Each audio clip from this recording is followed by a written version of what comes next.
Hello, my name is Shirley May, and I am a poet from Manchester, born and bred, but come from a family that came from the Caribbean. In particular, which island would I say? Jamaica. My parents came from uh, two different parishes, and all of the parishes tend to be quite holy, St. Catherine, St. Mary, St. Elizabeth. And my parents came from St. Catherine and St. Mary. I'm going to read from my book. She wrote her own eulogy, which was in many ways a tribute to my mother, who came to the UK in the 50s.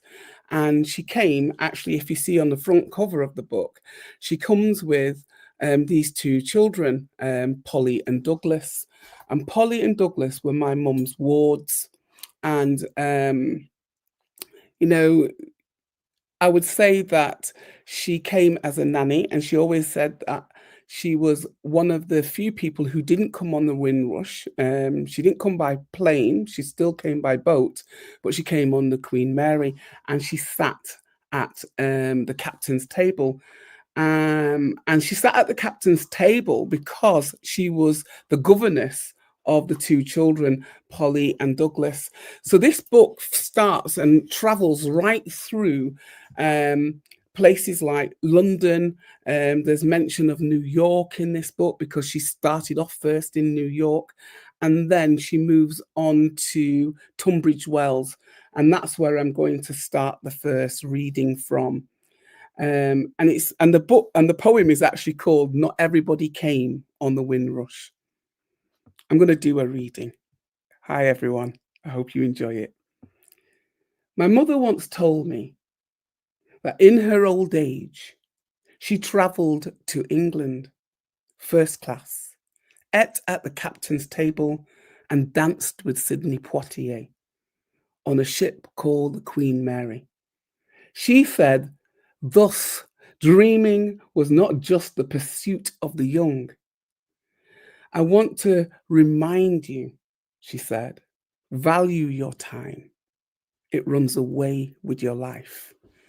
And that poem, Not Everybody Came on the Windrush, was her kind of objection to people blanketly making a blanket statement saying, actually, you're from the Windrush generation. Yes, you are from the Windrush generation, but people came in many, many different ways. And she always says we have to have poetic license and think about who we would like to be with, and that's where the idea of dancing with Sidney Poitier came from. This book is all about memory, and it's all about um, me using her memories as a tool to create this narrative poetry book that I have that's called She Wrote Her Own Eulogy. And this next poem that I'm going to read is about her experience of coming to Britain and what it was like working with the Wilsons, and looking after Polly and Douglas, but also recognizing she was in a very, very sticky position. And this is called The Wilsons, set in about 1958. It's funny how life can shift so quickly when you look after other people's children and lose sight of your own. It's not easy, this place. It sees only my skin. Back home, it was not the case. Well, not in the countryside, where the life of the sugarcane is what most men knew, and the homestead is what girls are taught at birth. She, like her mother, had been once accepting of this state. She said even country girls dream of escaping the mundane. Sister and honey, they call me. It's not my name. I own both. Like they were my birth names. I wear them on different days. Sister at home where the work is hard for the sixth child in the middle of 12. Honey is my Sunday name. It's what my grandmother calls me. She made me special. She taught me to love myself like she was taught by her mother. I don't know how I end up in England. It was not my intentions. It is funny how life can swiftly change so quickly. Mr. and Mrs. Wilson, whose children, Polly and Douglas, are my wards, say they have been assigned to England. Did I want to come? As they knew that New York was the reason I had taken the job. I said no, I go home. I have a good life there. Only I end up in a Tunbridge Wells because Polly and Douglas wouldn't stop crying. It's funny how life can shift so quickly. I was only in America 8 weeks. By this time, I knew I was pregnant again. So I come to England. Do you know, me mind Polly and Douglas for 2 more years for me children placed in the care of the state who did not know how to care them. So my mother ends up having twins, a boy and a girl, and they are shipped off to Barnardo's in England while she stayed as a governess. And this often happened to a lot of people coming from the Caribbean who were working either for the NHS or for a private company, that sometimes they would come with their children and they would have to board their children out to private foster care. In my mother's experience, her children were put into care with the hope that they would be adopted. But by the time they're 9, they're back home with the family. And you can see my sister's story actually, because she had a little doll and she ended up on that TV series where your doll is restored. I can't remember the name of it. Anyway, let's finish reading. This one is when she actually now moves to Moss Side, and her and my father, they start a business and they remain in that business until they retire. And this one is called Mother B's Establishment, and it's about the road that we lived on, or the lane, I should say, that we lived on. And I always have a little banter with a chap called Rhys Williams, who always says, he said it's a lane and a road, it's either a lane or a road. But anyway, this is what memory does. And hopefully we'll come to a place where we can look at what memory is about and how you can write a poem from your own memories. Mother B's Establishment. 285, Moss Lane East. You can feel home. It was the aroma of good vibes and patois lace tongues. Mother B's Establishment, where Harabella Fonte, O Island in the Sun, was on repeat. You couldn't help but love her cornmeal porridge, 2-hour dumplings, stew peas and rice, salt pork on your lips, Irish moss, and Guinness punch. Well, it came with a warning, helped a brother kiss right. O Island in the sun, willed to me by my father's hand, always on repeat. She rented rooms for the night, would descend into the cellar, turn on the red light, set up the bar for the night. Her house was the spot where when the Reno was shut, people would come from far and wide to sway to the rhythms of the night. Persian, the music man, would play, Cupid, draw back your bow and let Your arrow flow straight through a lover's heart for me. You know, love will find a way, she said. White women with lips, auburn, brunette, and golden, came with powdered faces like locusts on new crops, she said, devouring men from holy places like mothers sent Anne's and fathers St. Mary's and mamas St. Catherine, these holy places. They came to school these men in the ways of slender hipped women with small breasts and exotic northern tongues, helping them to forget their children and their wives they'd left behind, waiting for their return. Shaking her head, she would slowly descend into a cellar, turn on that red light, set up the bar for the night. Her house was the spot after the arena was shut. People would come from far and wide to sway to the rhythms of the night. Persian, the music man, would play Jimmy Cliff. Cupid, draw back your bow. But not when the memories came. They would play many rivers to cross, and I'm still trying to find my way over. She whispered her memories in my ear. Now, 285 was this wonderful Caribbean house on Moss Lane East, and I loved living there as a child, but I did move off to live in Withington when I was about 7 years of age. If you want to know more about the house, you can ask me some questions in the chat, and feel free to do so.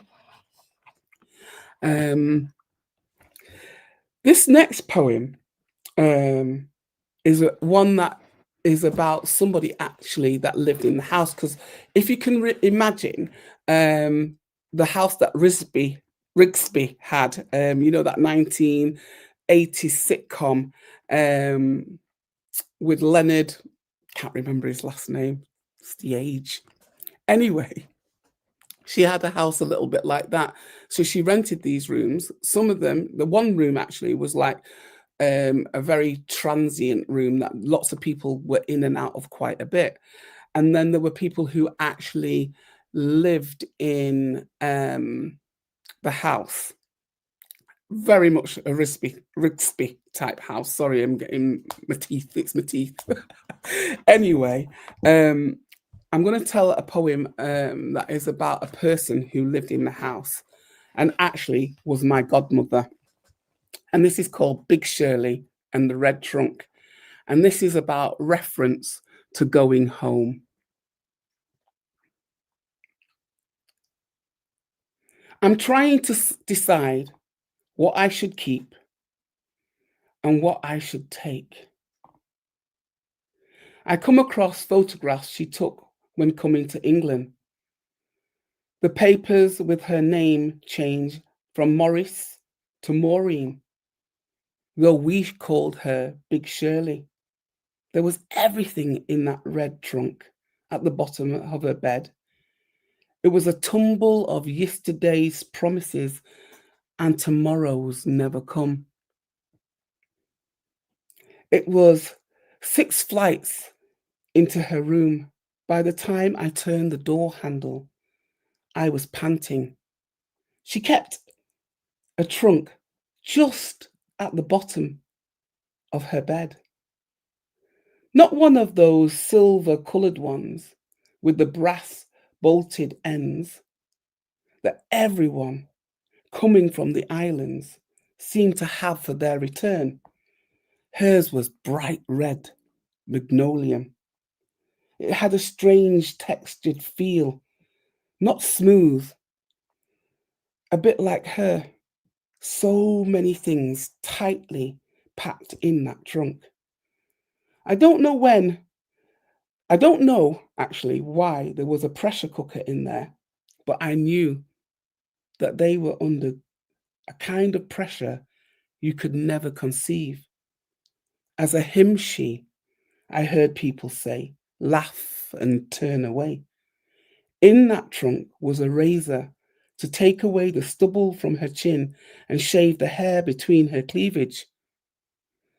There was a flowered bedspread of candlewick pink, 10 marinas and 5 boxer shorts for Grandpa. They were now faded with age. The doctor declared her identity hermaphrodite, delivered the news of cancer to me carelessly, as if it meant nothing to no one. I don't know when she packed that trunk for her return, but she never made it back. Thank you. And that is dedicated to a friend of my mom who lived in the house, who also became my godmother, but really struggled with sexuality in the Caribbean and felt that coming to England is where she would find a freedom that actually often wasn't given to somebody who was LGBTQ. So, as we look at the different memories within the book, there were lots of different people that used to come in and out of that house in Moss Side. And I'm concentrating on those poems at the moment. And I'm going to do one, a poem that's called Complicit. Excuse me, everyone, I've got a little bit of a cold. And it's called Complicit. It says, and it's a little bit, I would like to say it's like a Hemingway, but it's not quite a Hemingway. His mother dressed me, bought me for him, the cake rich, the ceremony long. I too will try to please, too afraid of change. Now I have a daughter for sale. And this comes to a prelude to a poem called Delia's House, Monton Street, that I'm going to read. Oh, thank you everybody for your comments. If there's anything that you want to ask me, please feel free to do so. Just before I read Monton Street, and then after Monton Street, I think I've got one more, and then we'll do a little bit of a writing workshop, if you don't mind. Delia's House, Monton Street. You can actually find some of these poems on an album called Rainfloor, and it's on all of the kind of channels. And this one is actually to music. The Queen Mother taught her daughter to dance that she might behead a man. All things can be taught in one season. And that's why the poem before is a link to this one, Complicit. This is called Delia's House. Bang, bang. Just let me bend you this way, then that. It's March and we can do this until December. Bang, bang, bang. And yes, I'm bent double. There's no tenderness, no word sweet, just sweating and grunting and gritting of teeth. This new position makes my leg go dead and my mind numb. It's January and the twins are about to be born. Bang, bang. The nurse calls for the forceps. And yes, my legs are up in the air. And there is no tenderness, no word sweet, just sweating and gritting and more grunting. And my back hurts. And it's spring again. And the work is hard. My mother said, it's honest work. But my spirit does not believe her. It's March again. Bang, bang. The twins were made by sex, but I will not love them less. They grow in me. They are mine and I am theirs. And that's how it should be. That's what my mother said while taking the money off my last trip. My Yugoslavian mother gave me the keys to the brothel and told me it was my turn to turn the keys in the lock. For there be many a trick in her game, and she had taught me them all. And yes, it was March again, and the twins were now 4, and I had not named them yet. They were made from sex, and I was hoping that their father, Mr. X, would come back and together we could name them. But still, we wait. Bang, bang, bang, bang, bang, bang. So a lot of the people that my mother would encounter would have real life stories, and those life stories were then told to us as children, either as kind of warnings of how your life shouldn't go or shouldn't be. And so that's where that poem in particular came from. I said I was going to do one more, and I'm probably going to do another small one. But I'm going to do one from memory. And it's like this. The boy had dreams of orange suns, but lived in darker days. He laughs at the light that is in your eye, because as sure as death, he knows it will fade away in the morning of the midnight dream and the dawning of a new day.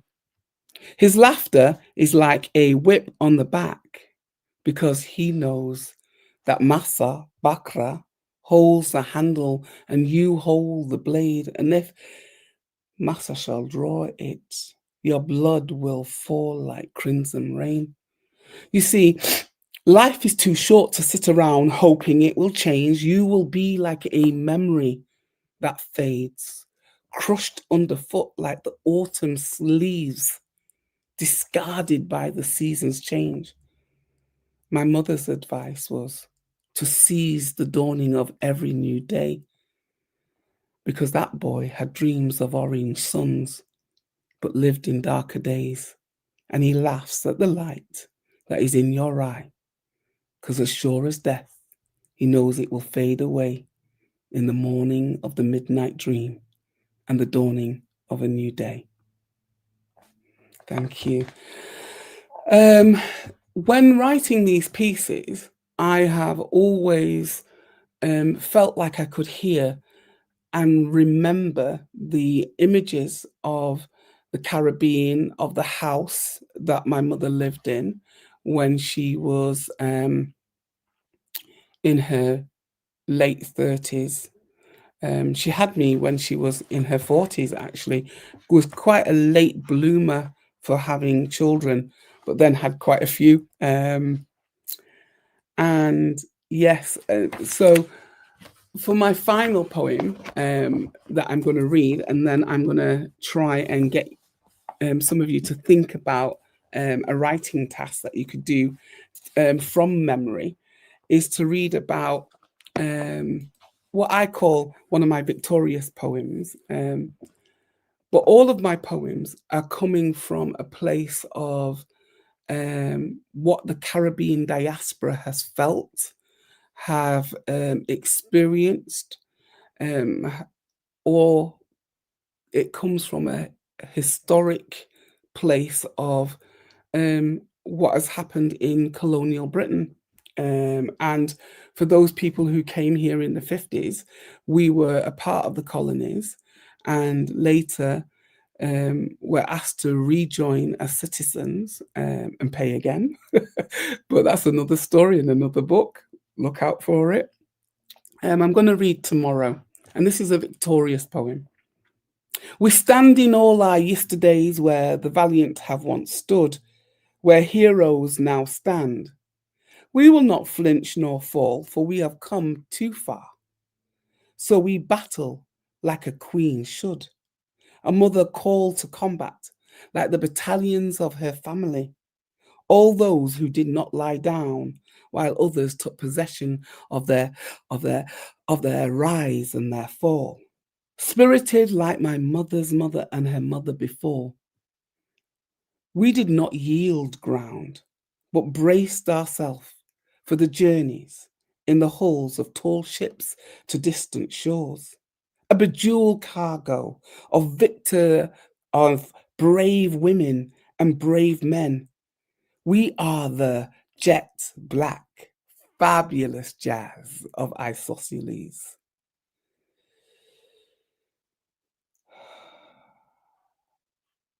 And we stand in all our yesterdays,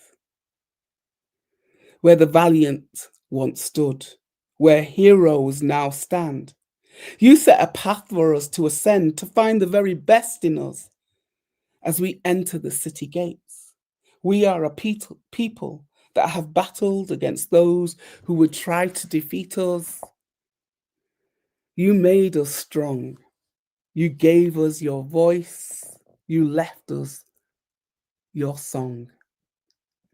You told us to rise on the dawn and to overstand the storms.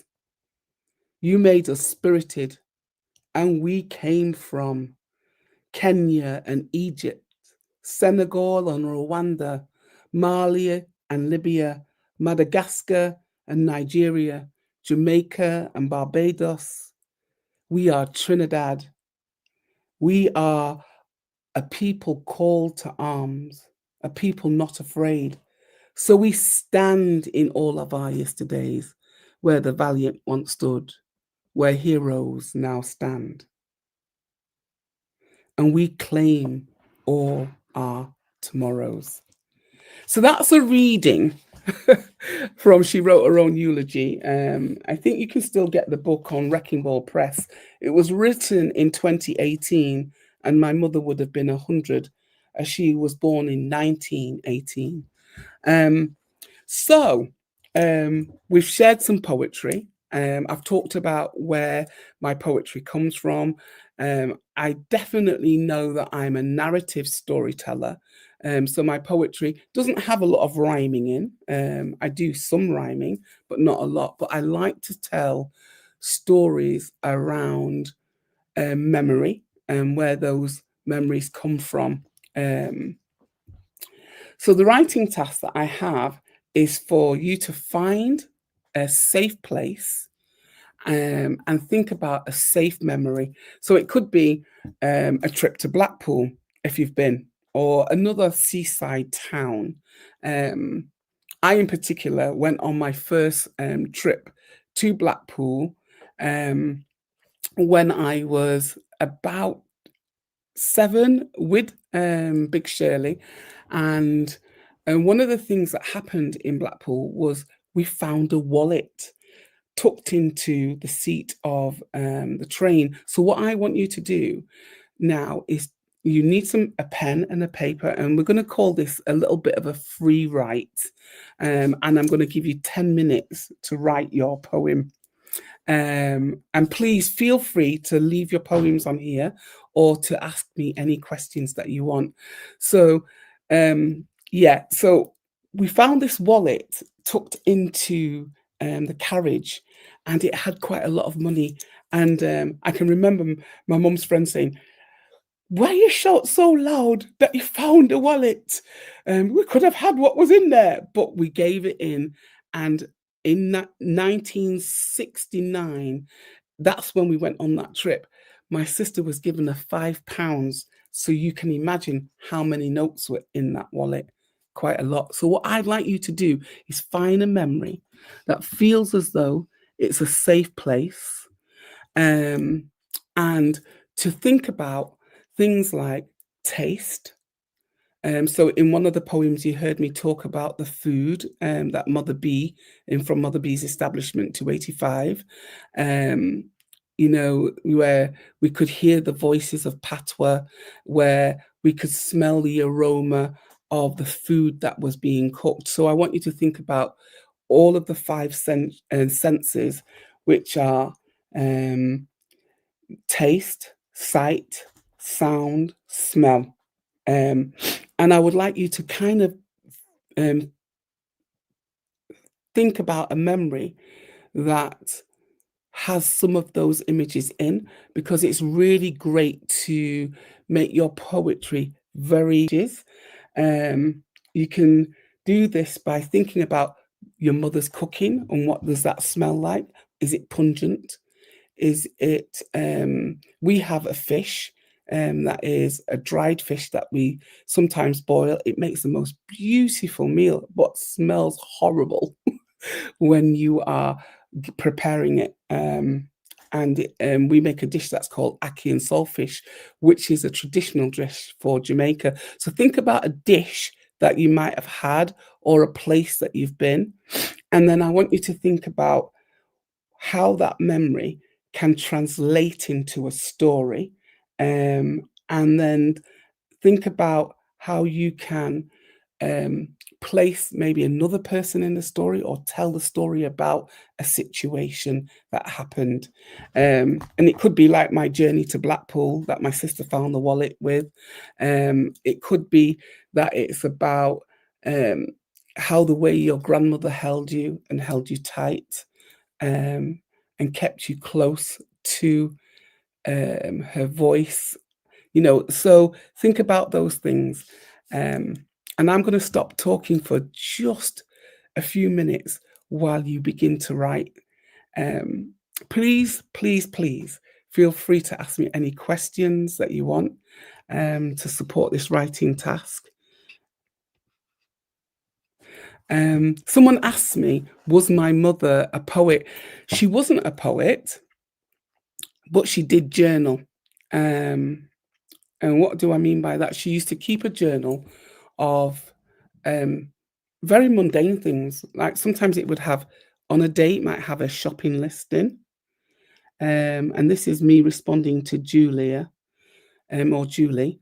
Um, she wasn't a writer, but she journaled.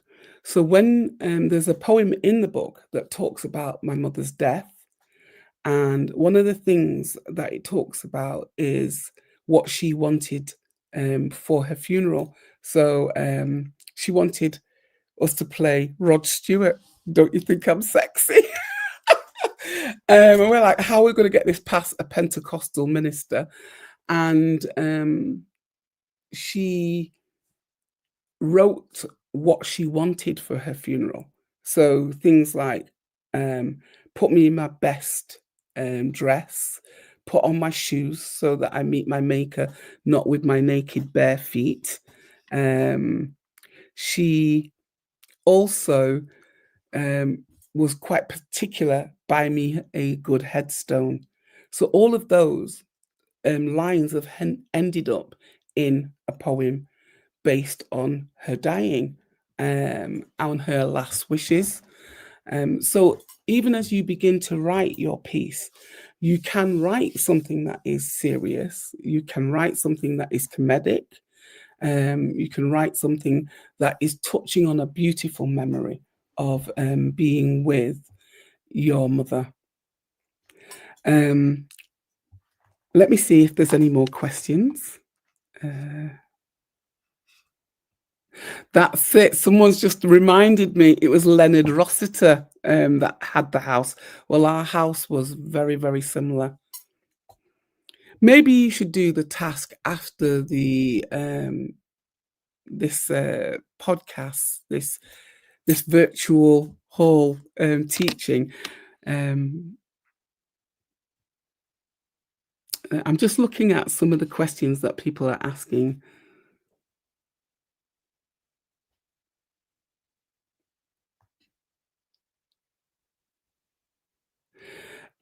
So yes, one of the questions, good morning, everyone. I'm looking forward to watching this on catch up. Also, that's one of the messages. Um, but yes, have a go at writing, have a go at connecting with your memories. And um, like I said, think about all of the elements of taste, touch, smell, that you can layer your poem with. Um, and then also what you could do as well is think about the form that you would like to write in. Because I always start with as freestyle writing, and then I kind of move into how would it sound if it was a sonnet? How would it sound if it was a tanka? How would it sound if it was a haiku? Because sometimes we can write yards and yards and yards when you can say something in a very short time. So I'm going to do one final poem, and I know I said that I'd stop reading, but I wanted to end on a poem that I wrote for my children, and it was about actually understanding the journeys that we're all on, and it was about also how do we as human beings decide what is right for us. And so this poem is quite self-explanatory, and I hope it will help you as you write your own poetry, because I feel like it's quite mundane. It's about the everyday, and I'm going to read You Must Become a Cartographer. And this was written for my son and my daughter, Alexander and Nicole. The sun has gone down for the night. There is a yellow haze riding the sky. The day is slowly slipping into warm grey, dark indigo, blue, the melody of this Friday. The TV invasion switched off. The sound the clock makes could be thunder right now. It weighs heavy on this silence I yield to. It reminds me that no one can guarantee you a life without fireworks and roller coaster trials. So take some time to order some things. I say to my son and to my daughter, buy yourself a compass, a notebook, and make your own map. Thank you. This has been Shirley May. If you want to know more about my work, you can find me on www.shirleyannmay.co.uk. Thank you.